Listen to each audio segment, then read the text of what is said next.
आक्षेप पण येणार. एखादी विशिष्ट व्यक्ती करणी करते, जादूटोणा करते किंवा भूत लावते किंवा मंत्रतंत्राने जनावरांचे दूध आटवते असे सांगून त्या व्यक्तीबाबत तसा संशय निर्माण करणे किंवा त्याचप्रमाणे एखादी व्यक्ती अपशकुनी आहे किंवा रोगराई पसरण्यास कारणीभूत ठरणारी आहे असे भासवणे, अशा व्यक्तीचे जगणे मुश्किल करणे, त्रासदायक करणे वा कठीण करणे, एखादी व्यक्ती सैतान असल्याचे किंवा ती सैतानाचा अवतार असल्याचे जाहीर करणे. सैतान शब्द हा हिंदू धर्मामध्ये वापरला जात नाही, भारतीय धर्मामध्ये वापरला जात नाही, तो ख्रिश्चन आणि मुस्लिम धर्मामध्येच वापरला जातो, म्हणून तो जाणीवपूर्वक इथे आलेला. एखाद्या व्यक्तीला सैतान जाहीर करणे, एखाद्या व्यक्तीला करणी करणारी आहे म्हणून जाहीर करणे म्हणणे इटसेल्फ गुन्हा आहे. कारण एखाद्या व्यक्तीला करणी करणारी आहे असं जाहीर केलं की त्या क्षणापासून तर तिचा मृत्यू ओढवेपर्यंत मध्ये कालावधी असतो. जाहीर केल्यानंतर काही एकदम लोक तिला मारून नाही टाकत. जाहीर केल्यानंतर सगळे लोक एकत्र यायला लागतात, कारण कोणीतरी देवीने सांगितलेलं असतं, कोणत्या तरी जाणता म्हणजे मांत्रिकाने सांगितलेलं असतं, कोणत्या तरी बाबाने सांगितलेलं असतं की कोणीतरी करणी केलेली आहे, कोणी केली, तर मग ते असंच काहीतरी मोगम बोलतात.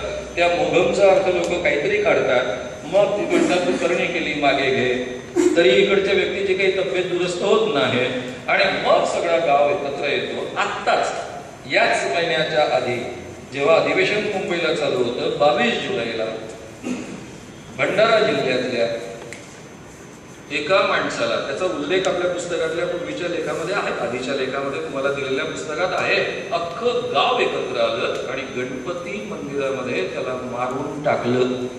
एवढी मारहाण केली. ही आत्ताची रिसेंट घटना आहे, मंदिरात घडलेली घटना आहे.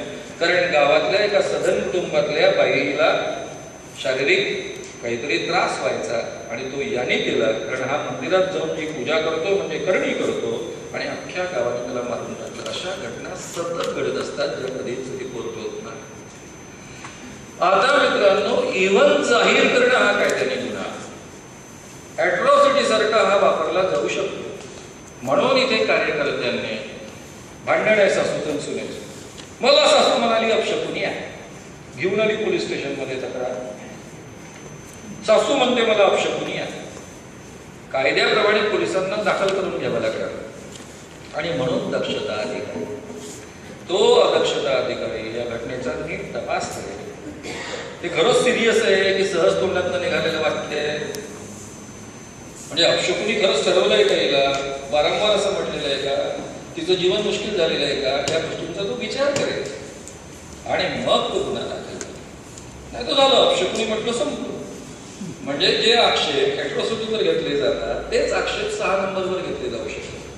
पूर्वी 6 आणि 7 कलम एकत्र न्यायमूर्ती पी. सावंतांनी ते आग्रहानं वेगळं केलं, कारण एकदा जाहीर केल्यानंतर म्हणजे पोलीस पुन्हा आता मेल्यावरच जाणार का. मारहाण झाली, बरं ही मारहाण छोटीशी नसते, नाही तर त्यात मृत्यू उडवतो, त्यानंतरच पोलीस इंटरव्हेन करणार का.